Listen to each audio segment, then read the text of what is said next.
And are you refreshed? Good. Now what?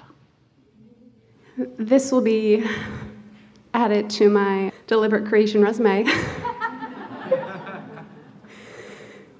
supposed to get everything you want. And in time you all will. We just don't think you should have to croak to get there. I'm so grateful for that information. It's changed my life. Yeah. So within the last month, my meditation has shifted. And my hands are moving.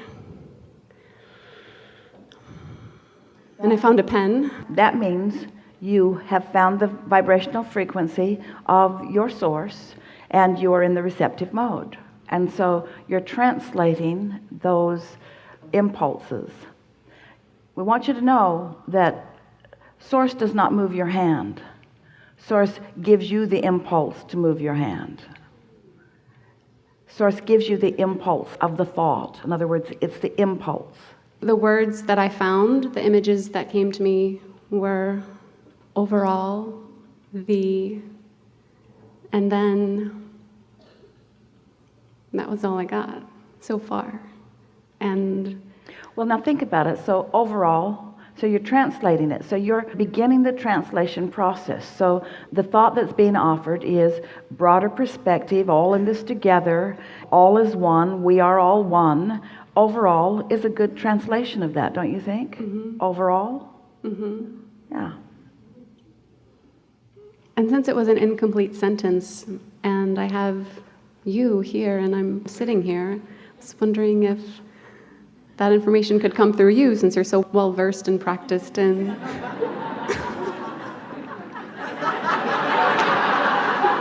And I'm still learning, I'm still trusting, I'm building that trust. But the thing is, your trust will not improve if we do the translating for you. Okay. We rode all of your bicycles, you never learned. It's like that. Okay. So overall, you're doing extremely well. Be easy about it. Be playful about it. Don't make a big deal about it. This isn't something that you're supposed to do or something that you need to do. It may be something that you want to do. Get yourself in the vibrational frequency and let it flow as it will. Don't try to make it happen. Just receive it. Be in a good feeling place when you sit with the intent of receiving. And don't push it. Allow it. That's the most important thing overall.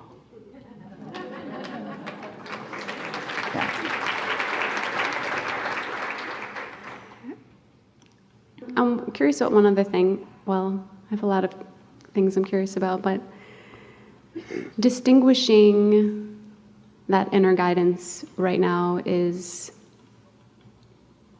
something I'm very excited about and something I'm moving towards. And my request is that it speaks in a Southern drawl, honestly, and so I can very clearly know it from the other chatter. But you're misunderstanding, because no words are being spoken. It's knowledge that's being offered, and words aren't even being offered. It's knowledge. You're the translator. You can turn it into Chinese if you want to, if you know Chinese. You know Southern drawl, so let it be. So that's possible. There's something that you're not understanding. I agree. Thank you for saying that. Please tell me, please. Well, it's simple. The thing that you are not understanding is that you think that the words have already been formed and are being whispered to you. Instead, knowledge is known and is being transmitted to you. It's more like radio signals.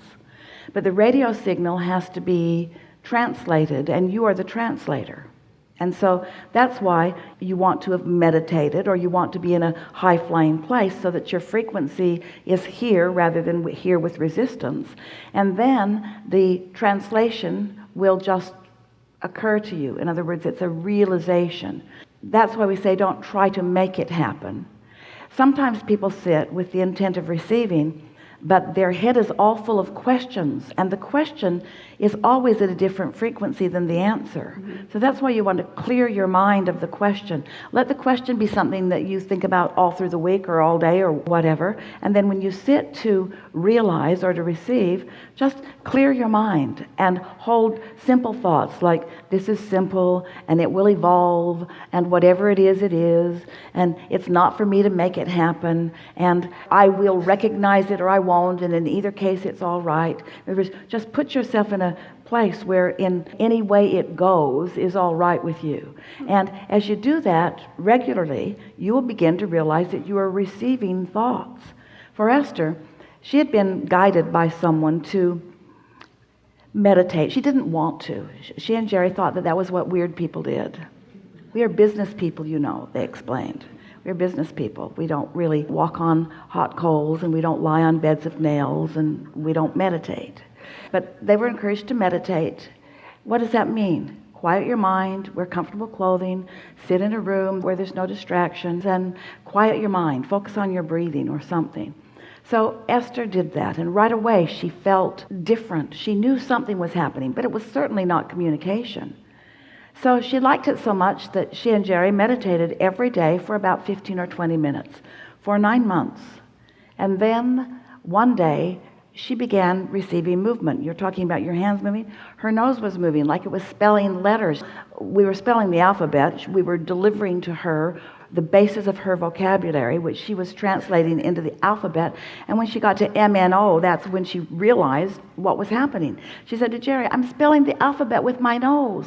He got a notebook right away and started writing it down. It wasn't very interesting at all. But then we began expressing to Esther in something that she could translate through letters at first, because she didn't know what to expect. She didn't know how it was going to happen. So that was the way she allowed it to happen. Let's put it that way. But it was months of us offering her blocks of thought, which she assumed were her own thought.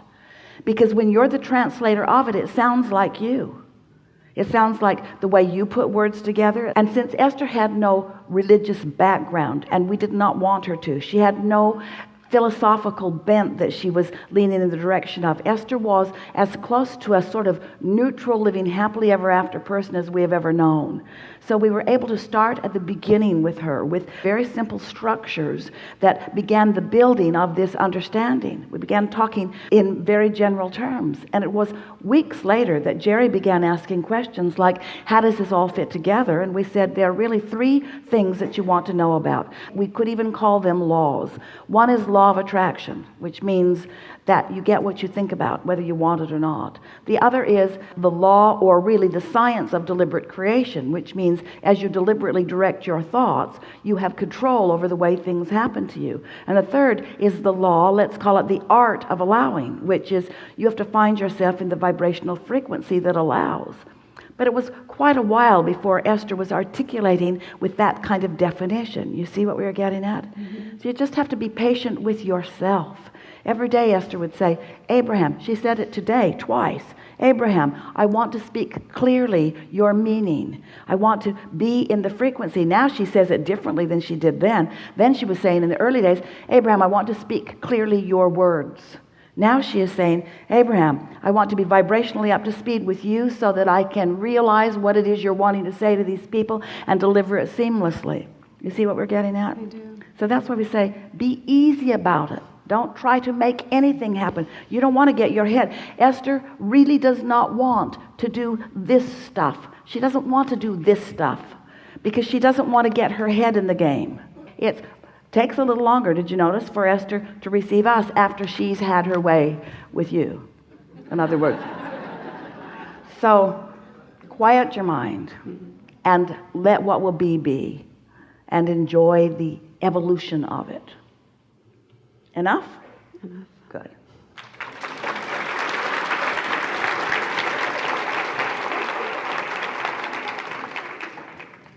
Hi. So you talk a lot about our emotional guidance system. And in our desire to help you blend with you. Right.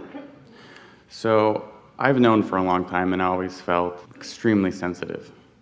So Good. when I'm in the vortex, it's Really, really good. Really, really, really good. But when I'm not in the vortex, it's Yeah. really, really, really bad. Right. And As it should be. Right. As it should be. Because if it's good when you're focused on unwanted, that means your inner being is focused on the unwanted with you, and that's not ever going to happen. Isn't that nice to know? Because it's the variance in the vibration that you're feeling in the emotion. So isn't it nice that your inner being holds the frequency of your desire so that you can tune yourself to it? Yeah, so I mean, I know that it's good to know that that is letting me know where I am in relation to where I want to be. Yeah. Esther said to us on many occasions, Abraham, clearly you need more information about this. Because I feel rotten, and the reason I feel rotten is because you're not over here with me. So let me give you more information so you'll come over here with me. But we never go over there with her. Because life has put us here. You see, this is your dominant point of attraction. You got to go. You got to let yourself be what you've become, or you're not going to feel good. It's just that simple. Okay. A component to that, which is directly related, is that I'm extremely sensitive to other people's vibration. So Well, here's the thing. You're not sensitive to other people's vibration unless you're in the vicinity. That'd be like saying, I've got my radio dial set on 98.6, but I keep hearing what's being played on 102 AM. We say, that's not possible. You say, yeah, really, I've got my radio dial set on 98 FM, and I'm hearing what's being broadcast on 102 AM. We say, no, you're not. You're making stuff up.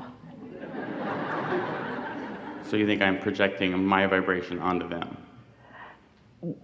It doesn't matter the way you explain it. It's how you feel is how you feel, and law of attraction is bringing you others that feel the same way, but they're not causing you to feel that way. There's an active vibration within you that they are reflecting back to you.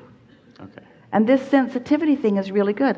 What if you weren't sensitive and this is a really hot stove and you've got Novocaine in your fingertips? So, oh, that's not so bad. That's not so bad. Can't hardly feel that at all. What's that smell? It's good that you're sensitive. And the more sensitive you are, the better. Because that means the more aware you are of where you are in relationship to where you want to be. Because you talk about the 22 in the emotional scale. Yeah, and that's just a scanty, paltry. There's so many more ranges and emotions, aren't there? Yeah, I would have to agree with that. So Yeah. my question is, and sometimes I'm trying to observe where I am on the emotional scale. You talk about going from depression to anger, and that's moving up, a gradual increment up the emotional scale. Moving in the right direction, because think about it in the context of what you heard here today. So life has caused you to create this magnificent vibrational reality. And the larger part of you believes it, knows it, is it, and stands with law of attraction responding to that powerful point of attraction, that powerful point of becoming, which is you. So law of attraction is summoning all cooperative components. And of course, you are the dominant element that law of attraction is summoning because you created this. You might not be a vibrational match to it right now, but it is your creation. So let's say that you are depressed or really discouraged in a very strong way. As Source is calling you to who you really are, the path of least resistance. This is such a good conversation to have about the path of least resistance, because you're worried about that and you're worried about that. You've thrown all kinds of junk on your trail. So it's not a smooth shot in. You got to come through all the stuff that you've laid down. And so you're coming through anger, you're coming through guilt, you're coming through blame, you're coming through resentment, you're coming through frustration, you're coming into some hopefulness and into some more positive expectation, and then you're home, you're there. But it doesn't matter how much junk's on your trail. It only matters that you're moving in the direction of your source. You see what we're getting at? Yeah. We'd far rather you be angry than depressed. Right. But your family doesn't agree. They'd rather you're depressed. When you're depressed, you just go away and leave everybody alone. When you're angry, you're a problem. But it's much better for you. Wouldn't you rather be angry than depressed? And don't you almost always innately go there? Don't you just get mad right away? Don't you start blaming others for why you feel the way you feel?